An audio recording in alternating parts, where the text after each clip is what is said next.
लाली मैं आई हूँ दिल का करार लूटने। घायल कर बेकार सुनो राजा रंगदार हटाओ हथियार मैं आई हूँ यूपी बिहार लूटने। ओठ रसदार तोर सामने हंसी क्या धारा धारा पूरा रात हो तो फायर। अच्छा सता तू चिंगारी भीरी आगिन जैसन गे घघरी उठा के नाच नागिन जैसन गे लहंगा उठा के नाच नागिन जैसन गे।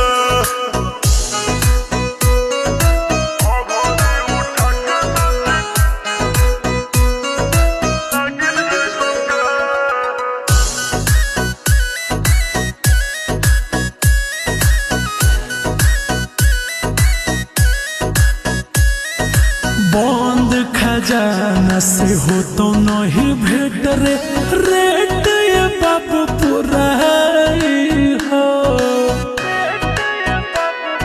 बुझनी।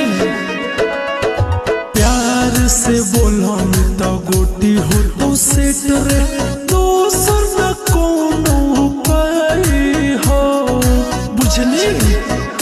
लेके पैसा के गाड़ी दे छुएले जो नगे सब धन तोरे हो उड़ैले जो नगे। सचो आँख न देखाओ हमरा बागिन जैसन गे घघरी उठा के नाच नागिन जैसन गे लहंगा उठा के नाच नागिन जैसन गे।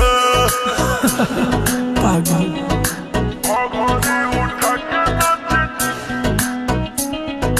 नागिन जैसन गे।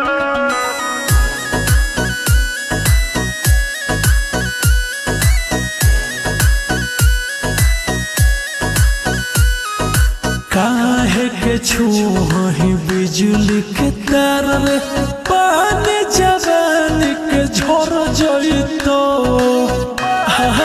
दूर नहीं है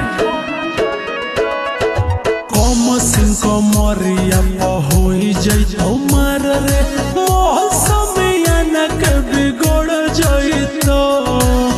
बोल रोशन रोहिया से बड़ बाहुबली के है गे आयुषवायासिक कच कल के है गे रोहित टीम कर देता भागिन जैसन गे घघरी उठा के नाच नागिन जैसन गे